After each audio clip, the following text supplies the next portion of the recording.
Supreme કોર્ટનો ચુકાદો રદ કરોની માંગ સાથે પાટણમાં SC/ST સમાજના ભાઈઓ બહેનો દ્વારા રોડ પર બેસી ઉગ્ર સૂત્રોચ્ચાર કરી અનામતમાં વર્ગીકરણ કરવાના સર્વોચ્ચ અદાલતના ચુકાદા સામે સખત વિરોધ નોંધાવ્યો હતો.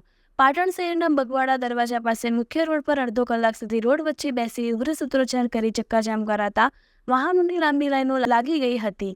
અનુસૂચિત જાતિ અને અનુસૂચિત જનજાતિ સમાજના વિવિધ સંગઠનોના આગેવાનો, કાર્યકરો અને સમાજના ભાઈ બહેનો દ્વારા SC/ST સમાજની અનામતમાં વર્ગીકરણ કરવાના સર્વોચ્ચ અદાલતના ચુકાદાના વિરોધમાં અપાયેલ 21 ઓગસ્ટના ભારત બંધના એલાન અંતર્ગત બંધને ટેકો જાહેર કરી પાટણમાં બગવાડા દરવાજા ખાતે આવેલ ડોક્ટર બાબા સાહેબ આંબેડકરની પ્રતિમાને ફુલહાર કરીને મુખ્ય રોડ વચ્ચે બેસી ઉગ્ર સૂત્રોચ્ચાર સાથે લાંબા સમય સુધી ચક્કાજામ કરી ઉગ્ર વિરોધ પ્રદર્શિત કરવામાં આવ્યો હતો. SC/ST અનામતમાં વિભાજન કરવાના ચુકાદાને વખોડીને અનુસૂચિત જનજાતિ સમાજના યુવા કાર્યકર સુનિલ ભીરે અનામત વર્ગના લોકોને આ ચુકાદાથી લાંબા ગાળે તેમના હિતોને ખૂબ જ નુકસાન થાય તેમ હોવાનું જણાવીને હજુ અનામતના લાભો સમાજમાં પૂરા પહોંચ્યા નથી એવા સમયે સર્વોચ્ચ અદાલતના ચુકાદાથી અનામત વર્ગના લોકોમાં આંતરિક વિભાજન કરવાનો પ્રયાસ હોવાનું જણાવ્યું હતું અને તેના વિરોધમાં બંધના એલાનને ટેકો જાહેર કરીને આજે પાટણમાં ઉગ્ર વિરોધ પ્રદર્શન અને ચક્કાજામ કરવામાં આવ્યું હોવાનું તેમણે જણાવ્યું હતું. 1 કલાક ચક્કાજામ કરાયા બાદ સૂત્રોચ્ચાર કરી રહેલા લોકોની પોલીસ દ્વારા અટકાયત કરી B ડિવિઝન પોલીસ સ્ટેશન લઈ જવાયા હતા.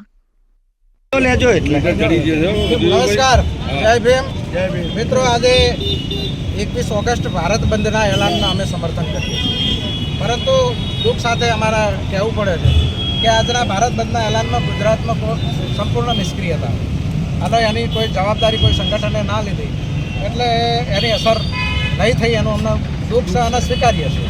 છતાં અમે જે લોકો રાજકીય પાર્ટીના કાર્યકર્તા હોવા છતાં પાર્ટીથી ઉપર ઉઠી અને સમાજની અંદર જે નુકસાન થયું છે, સુપ્રીમ કોર્ટે જે ચુકાદો આલે, કોર્ટના ચુકાદાઓનો આપણે કોઈ ટીકા કરતા નહીં, પણ એ અમારા હિતમાં નથી. એટલે અમે રાજકીય પ્રેશર ઊભું કરી અને સમાજની સંગઠન અને એકતાની તાકાત બતાવી અને સરકાર ઉપર પ્રેશર કરી અને ક્રિમિલિયર એ લાગુ કરી છે એનો અમે વિરોધ કરીએ છીએ. પણ અમે એકલા ક્રિમિલિયર OBCની અંદર પણ તમે જુઓ તો OBCની અંદર આગળની જાતિઓ અને પાછળની જાતિઓ લાભ લઈ જાય છે. OBCમાં જે 5-7 જ્ઞાતિઓ બધો લાભ લઈ જાય છે. નો ક્રિમિલિયર કે એ જાતિઓને અલગ કરવાની કોઈ વાત કરતા નથી. અને જ્યારે દલિતોની અંદર અનામત એ જ્યારે બાબા સાહેબ આંબેડકરે આપ્યું હતું ત્યારે અનામત એ કોઈ ગરીબી નિર્મૂલનનો કાર્યક્રમ નહોતો. ગરીબી હટાવવા માટે સરકારે લાખો યોજનાઓ કરી છે અને આપી દે ને 1 કરોડ રૂપિયા દરેક પરિવારને અને ગરીબી દૂર થઈ જાય. ગરીબી દૂર કરવી હોય તો અનામત તો એ સમાનતાનો કાર્યક્રમ છે, પ્રતિનિધિત્વનો સવાલ છે.